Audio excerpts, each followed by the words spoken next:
Hello, my name is Keith Franklin. This is my informative speech, and I'm going to be showing you guys how to play horseshoes today. Starting off, I'm going to be showing you how to throw a horseshoe. I'm sorry. And as far as throwing, it's kind of up to feeling. And this is the way I throw a horseshoe. Well, I first let it rest on my forefingers where it can jingle back and forth. And as I'm throwing it, you gotta throw it like a softball, kind of up. When I'm throwing it up, I lay my thumb down on it to kind of get a spin on it. So as I'm coming up, put my thumb down on it. Now, when you're throwing one, what you're wanting is this rotation, where it rotates in a full circle. What you're not wanting is where it kind of does one of these, and I'll show you why right here. When you're throwing one, you throw it down here, and if you have it like this, most likely it'll land on this. And what you're wanting to do is get somewhere near to here so you score points. Now, for scoring points, this is where it leads to. You're going to have 1 versus 1 on each side, and these are 38 feet apart from another. There's one here, and there's one 38 feet that way. Now, say me and somebody else are versing each other down there, and we both throw one down here.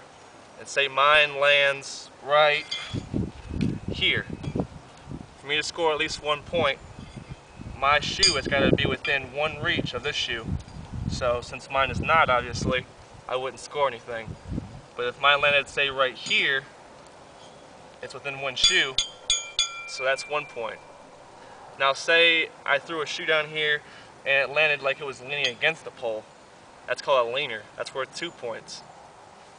Now say I threw one down here and it landed like that, where this metal stake was in between these shoes right here. Well, that's called a ringer. That's worth 3 points. And the thing about a ringer is this metal stake has got to be behind these two things right here. These ending parts of the shoe right here. Now, if it's not behind those two, then it's not worth 3 points. It's only worth 1 point.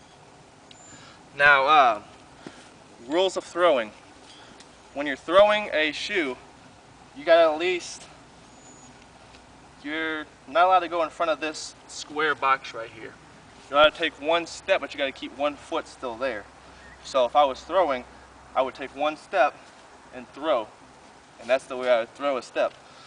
Now, what you're not supposed to do is the way you're not supposed to do it. Say I take a step and another step and then threw it.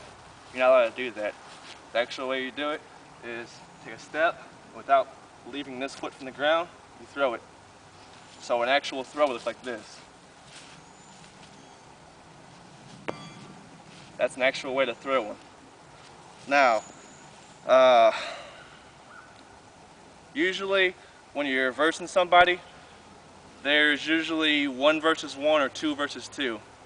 And what it all is this is how you see which one of you guys throw first and which one throws second. Now, starting off, say I was versing somebody on this side. Well, say they threw first and they scored with one of their shoes, and I threw next, I didn't score anything.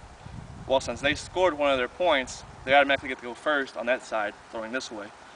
Now, say you got down there and my side scored 1 point if they didn't score anything. Well, that would mean that my side down here would throw first, going back up that way. So it's all about which side scores is the one that throws first. Now, let's see. Rotations. With the rotation I was telling before, you want this rotation, because if it gets a ringer, if it's throwing like this, you have a lot more accuracy in throwing. Where if it's throwing like this, most likely it's going to hit like this and you deflect off, and you won't get no points. And that's mostly all to it. My name is Keith Franklin. This is my informative speech, and hopefully I've shown you something. Thank you very much. Have a nice day.